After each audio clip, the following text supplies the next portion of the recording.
Fala galera, bem-vindos à parte 2. Agora a gente tá indo pro refinamento. Esse personagem ele já tá, né, assim, em preto e branco, já dá pra ter um pouco a ideia do refinamento que eu posso fazer, mas dá pra ver que ainda tem muita iteração que eu posso fazer, né?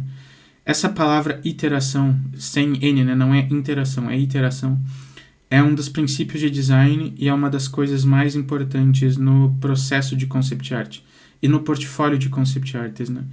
É por isso que um portfólio para alguém que tá querendo entrar na indústria, se tu tá querendo aplicar para diferentes estúdios e tu não tem experiência nenhuma, tu não nem experiência nenhuma no teu currículo, né? Tu não pode dizer, eu trabalhei para estúdio tal e tal e tal, eu trabalhei para jogo tal e tal e tal. O portfólio é a única entrada que tu tem, né? O portfólio é a coisa mais importante que tu tem. E é por isso que mostrar as etapas e mostrar esse caminho de pesquisa, de iteração, de design é tão importante. Porque é isso que vai mostrar para um recrutador, é isso que vai mostrar pro teu futuro diretor de arte que que tu consegue propor ideias diferentes, certo? Tu consegue apresentar diferentes possibilidades para um briefing, né? Então tu vai receber um briefing. Precisamos de um personagem futurista que usa 2 revólveres e essa linguagem é baseada na estética cyberpunk. Ou isso é baseado na estética steampunk, mas a gente quer uma estética mais limpa, porque steampunk é muito poluído.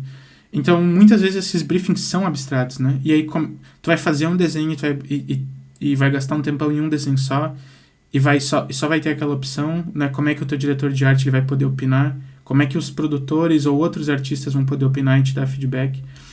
Então, quando tem no teu portfólio já tu mostrando diferentes ideias, tu tá dizendo pro teu recrutador que, primeiro, eu consigo gerar várias ideias que não são genéricas, eu consigo gerar várias ideias que têm personalidade e são únicas, né?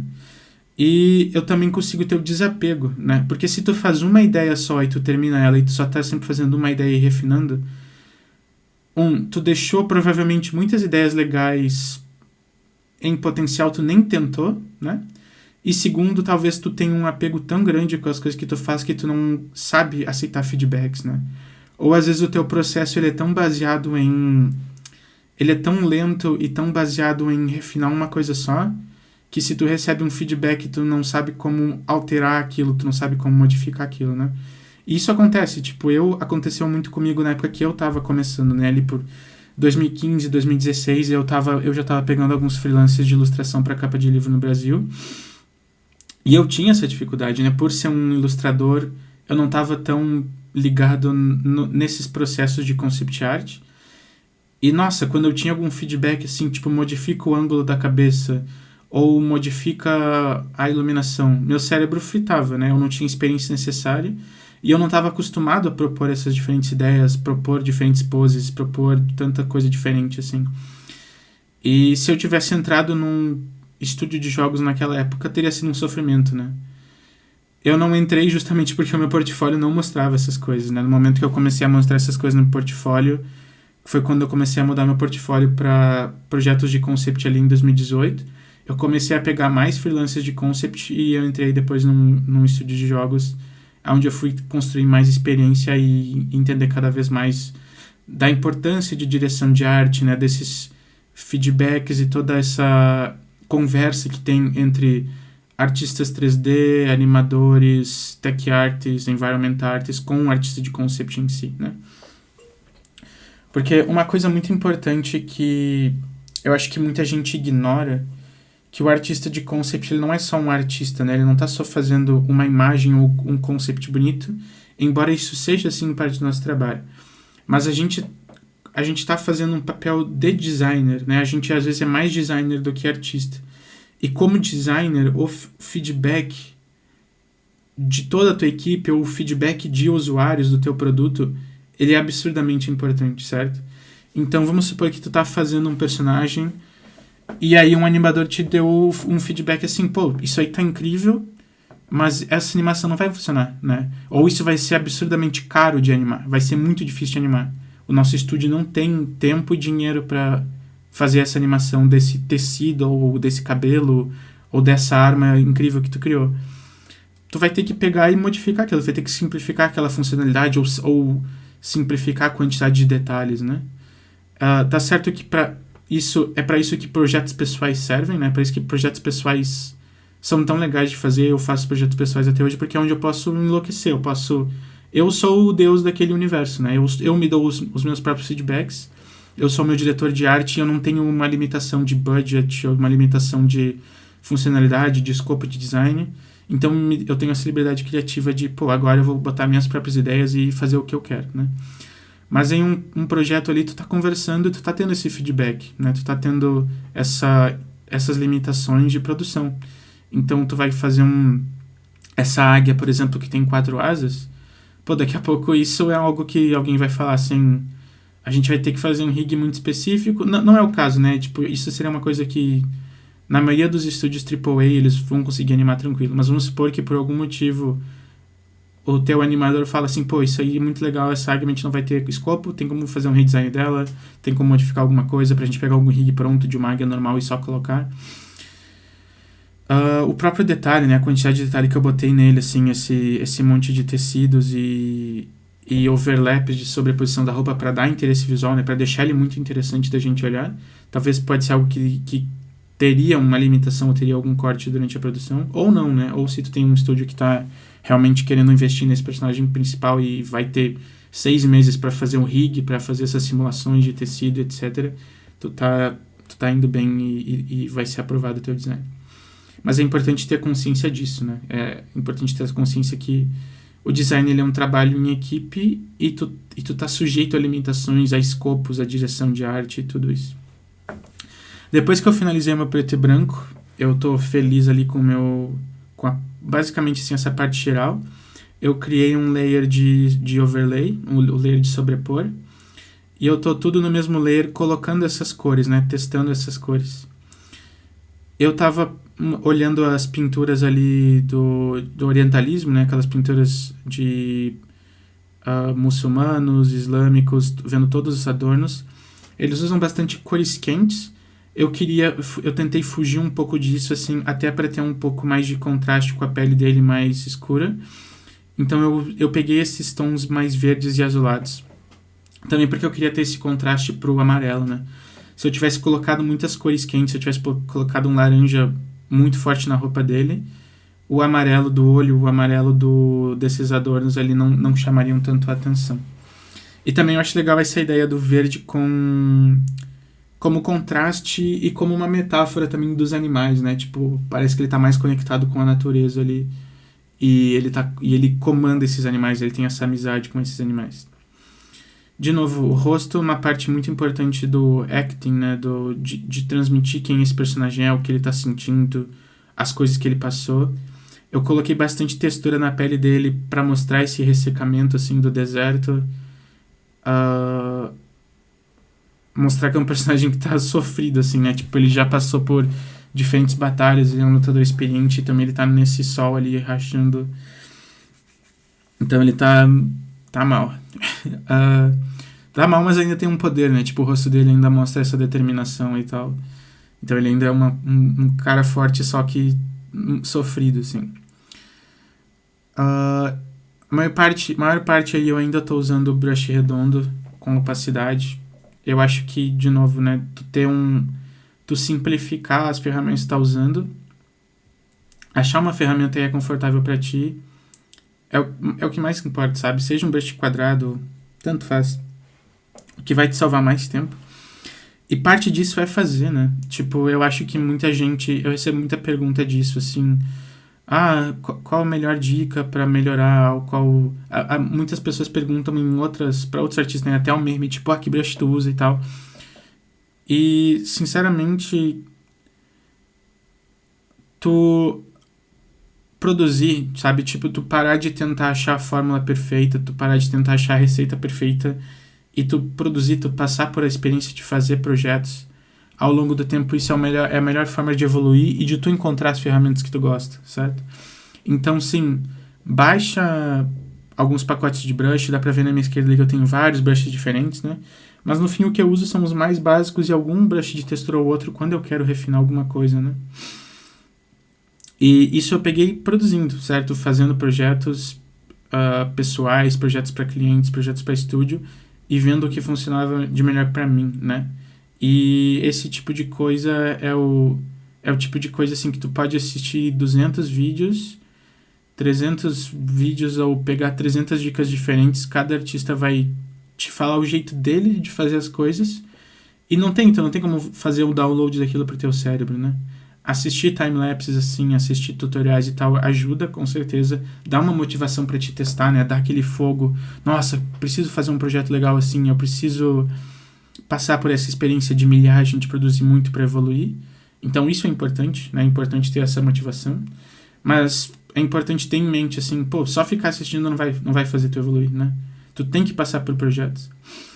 E isso é um dos motivos de eu ter criado o Patreon, isso é um dos motivos de eu ter o grupo de estudos ali, porque eu tô sugerindo eu tô dando os princípios de design e os fundamentos de desenho nos vídeos gravados que tem lá, mas eu tô sugerindo esses projetos, né?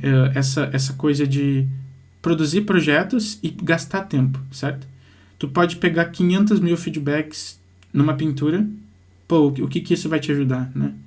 Beleza, tu vai fazer algumas modificações, tu vai ajudar e tal, mas tu vai estar sempre dependendo do feedback de outros artistas para fazer algo, né?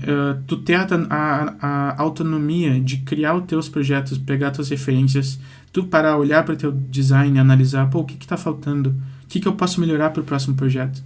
O que eu fiz aqui que eu gostei, o que eu fiz aqui que eu não gostei, né?